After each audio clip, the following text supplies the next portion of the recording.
నమస్తే, నేను చెవుల కృష్ణాంజనేయులు. దేశవ్యాప్తంగా జరుగుతున్నటువంటి చర్చ రాజకీయం అంతా కూడా అయోధ్య రామాలయం చుట్టూ తిరుగుతోంది. ఈ అయోధ్య రామాలయంలో రాముడు యొక్క ప్రాణ ప్రతిష్ఠ కార్యక్రమము ఈ నెల 22వ తేదీన ఘనంగా నిర్వహించాలని, అందుకు సంబంధించినటువంటి కార్యక్రమాలని ఇప్పటికే కేంద్ర ప్రభుత్వం ప్రారంభించింది. 5 రోజుల పాటు ఈ కార్యక్రమం అత్యంత వైభవంగా నిర్వహించబోతున్నారు. అయోధ్య రామాలయం చుట్టూ అల్లుకున్నటువంటి రాజకీయం, దీని ద్వారాగా ఓట్లు సంపాదించాలి అనేటువంటిది బీజేపీ యొక్క ఆలోచన. 2024 ఎన్నికల్లో మరొక్కసారి బీజేపీని అధికారంలోకి తీసుకొచ్చేదే ఈ రామనామస్మరణ అనేటువంటి విమర్శ ఈ రోజున ఉంది. దీంట్లో బీజేపీ ఏమీ శశభిషలకు పోటల్లా, ఖచ్చితంగా మేము రామాలయ నిర్మాణానికి సంబంధించినటువంటి విషయంలో కేంద్ర ప్రభుత్వము చొరవ చూపింది. అదేవిధంగా రామాలయ నిర్మాణము దాన్ని పూర్తి చేసి త్వరితగతిన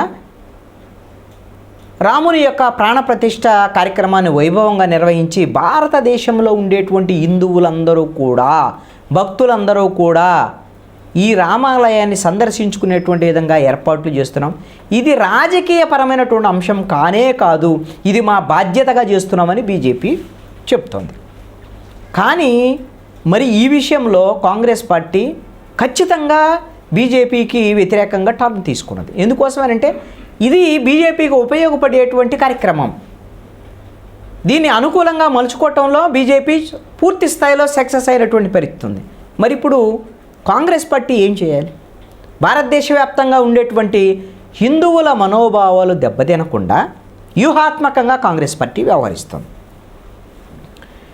22వ తేదీన అయోధ్యలో జరిగేటువంటి రాముని ప్రాణ ప్రతిష్ఠ కార్యక్రమానికి కాంగ్రెస్ పార్టీ తరపున ఎవరూ కూడా అఫీషియల్గా పాల్గొనకూడదని నిర్ణయించింది. రాహుల్ గాంధీ, సోనియా గాంధీ, మల్లికార్జున ఖర్గే కాంగ్రెస్ పార్టీ తరపున ముఖ్యమైనటువంటి నేతలకు ఆహ్వానం వచ్చినప్పటికీ కూడా మేము హాజరుగామని చెప్పారు. అయితే ఎవరైనా సరే దేశవ్యాప్తంగా కాంగ్రెస్ శ్రేణులు ఎవరైనా వెళ్ళాలనుకుంటే మీరు వెళ్ళవచ్చు అనేటువంటి విషయాన్ని కూడా చెప్పారు. అయితే ఎందుకు హాజరు కావటం లేదు అనేటువంటి విషయం మీద ఒక స్పష్టత ఇచ్చారు. రాహుల్ గాంధీ స్పష్టంగా మాట్లాడారు. ఈ రోజున రామాలయం అంశాన్ని రాజకీయం చేస్తూ తన ఓట్ల రాజకీయంగా ఈ రోజున నరేంద్ర మోడీ మార్చుకున్నారు. నరేంద్ర మోడీ సొంత కార్యక్రమం కింద ఈ రోజున రామాలయానికి సంబంధించినటువంటి ఈ అయోధ్య రామ మందిరానికి సంబంధించినటువంటి ఈ ప్రారంభోత్సవాన్ని, రాముని ప్రాణప్రతిష్ఠ కార్యక్రమాన్ని మోడీ ఇమేజ్ పెంచుకోవటానికి వాడుకోవటాన్ని కాంగ్రెస్ పార్టీ వ్యతిరేకిస్తుంది. ఇది తప్పు అనేటువంటి విషయాన్ని హైలైట్ చేస్తుంది కాంగ్రెస్ పార్టీ. అయితే బీజేపీ కూడా దాడి చేస్తుంది.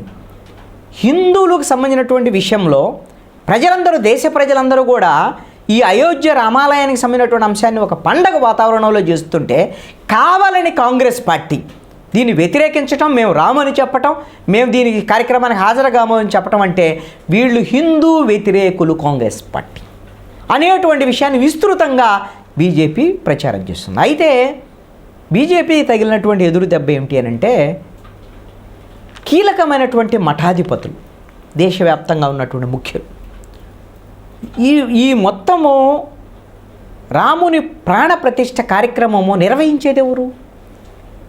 అది ఆ గర్భగుడిలో రాముని ప్రాణప్రతిష్ఠ చేసేటటువంటి వాళ్ళు ప్రధానమంత్రి నరేంద్ర మోడీ. మరి మేమందరం బయట నుంచొని చప్పట్లు కొట్టాలా అని మఠాధిపతులందరూ కూడా ఈ విధమైనటువంటి కార్యక్రమం మంచిది కాదు, గుడి కూడా ఇంకా పూర్తి స్థాయిలో ఇంకా కాలేదు, దీని మీద ఈ గుడి పూర్తి కాకుండా, గుడి నిర్మాణం పూర్తి కాకుండా ప్రాణప్రతిష్ఠ చేయటం అనేటువంటిది ఇది తప్పు, ఆగమన శాస్త్రానికి విరుద్ధము అని వీళ్ళందరూ మాట్లాడుతున్నారు. ఇది కొంత బీజేపీకి కొంత ఇబ్బంది కలిగించేటువంటి అంశమే. ఈ విధమైనటువంటి వాయిస్ పీఠాధిపతుల నుంచి, మఠాధిపతుల నుంచి ఈ వాయిస్ పెరుగుతుంది రోజు రోజుకి. ఇదంతా కూడా మోడీ ఇమేజ్ పెంచేటువంటి విధంగా ఈ కార్యక్రమాన్ని నిర్వహించడం అనేటువంటి దాని మీద ఈ మఠాధిపతులు, పీఠాధిపతులు, కీలకమైనటువంటి వాళ్ళు మాట్లాడటం వల్ల హిందువులకు సంబంధించినటువంటి వాళ్ళు కూడా కొంత పునరాలోచన పడేటువంటి అవకాశం ఉన్నది బీజేపీ వైఖరిమేనా అనేటువంటిది మాత్రం చర్చ జరుగుతుంది. దీన్ని కాంగ్రెస్ పార్టీ కీలకంగా వినియోగించుకొని ఇప్పటికీ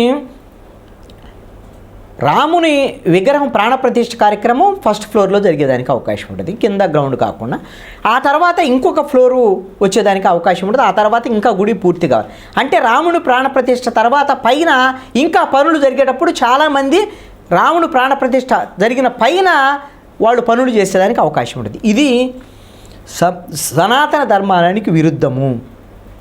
ఒకసారి రాముని ప్రాణప్రతిష్ఠ చేసిన తర్వాత ఆ పైనకి వెళ్ళేటువంటి సంప్రదాయం మంచిది కాదు అనేటువంటిది ఎక్కువ మంది ఈ సనాతన ధర్మాన్ని నమ్మేటువంటి వాళ్ళు చెప్తున్నటువంటి అభిప్రాయం. ఇప్పుడు మనము తిరుమల కొండపైకి కనీసము పైన విమానాలు కూడా వెళ్ళటానికి మనకు అనుమతి లేదు.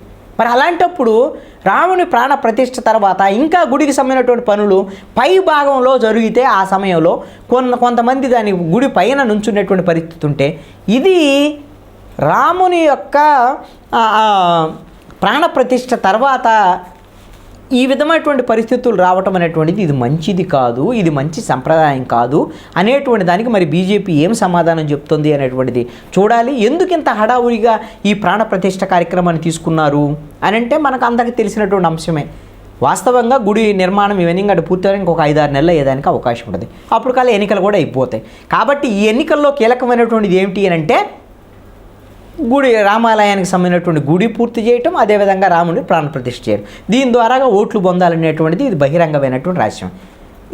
కీలకమైనటువంటి ఒక నానుడి ఏమిటంటే ప్రభుత్వం మీద, పాలకుల మీద ప్రజల్లో తీవ్రమైనటువంటి వ్యతిరేకత వచ్చినప్పుడు దేవుడి పేరుతో ప్రజలను మభ్యపెట్టడం ద్వారాగా ఆ విధమైనటువంటి వ్యతిరేకతను తగ్గించుకునేటువంటి వ్యవహారం అనేటువంటిది రాజుల కాలం నుంచి కొనసాగుతున్నటువంటి అంశం.